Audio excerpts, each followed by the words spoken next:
மாணவர்களே, இன்றைக்கி நம்ம 8ஆம் வகுப்பு இயல் 3ல் கட்டுரை எப்படி எழுதுறதுன்னு பார்க்க போகிறோம். நோயற்ற வாழ்வே குறைவற்ற செல்வம். கொடுக்கப்பட்டுள்ள குறிப்புகளை கொண்டு கட்டுரை எழுதுக. இந்த மாதிரி நமக்கு குறிப்புகள் கொடுத்துருவாங்க. முன்னுரை, நோய்வர காரணங்கள், நோய் தீர்க்கும் வழிமுறைகள், வருமுன் காத்தல், உணவும் மருந்தும், உடற்பயிற்சியின் தேவை, முடிவுரை. இந்த மாதிரி குறிப்புகளை கொடுத்துருக்காங்க இல்லையா, அந்த குறிப்புகளை வச்சு நம்ம ஒரு கட்டுரையை எழுத போகிறோம். முன்னுரை.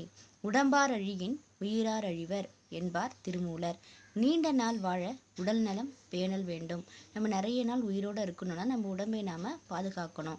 அது எந்த மாதிரி பாதுகாக்கணும்? ஆரோக்கியமாக நம்ம இருக்கணும் இல்லையா, அதுக்காக இந்த கட்டுரை நமக்கு கொடுத்துருக்காங்க. நோய் வர காரணங்கள். மனிதன் இயற்கையை விட்டு விலகியதுதான் முதன்மை காரணம். மாறிப்போன உணவு முறை, சுற்றுச்சூழல் மாசுபாடு, மன அழுத்தம், உடற்பயிற்சியின்மை இவையே நோய்வர காரணங்களாகும். நோய் தீர்க்கும் வழிமுறைகள்.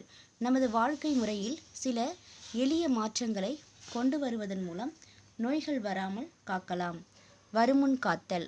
சரியான உணவு, சரியான உடற்பயிற்சி, சரியான தூக்கம் ஆகிய மூன்றும் இன்றியமையாதவை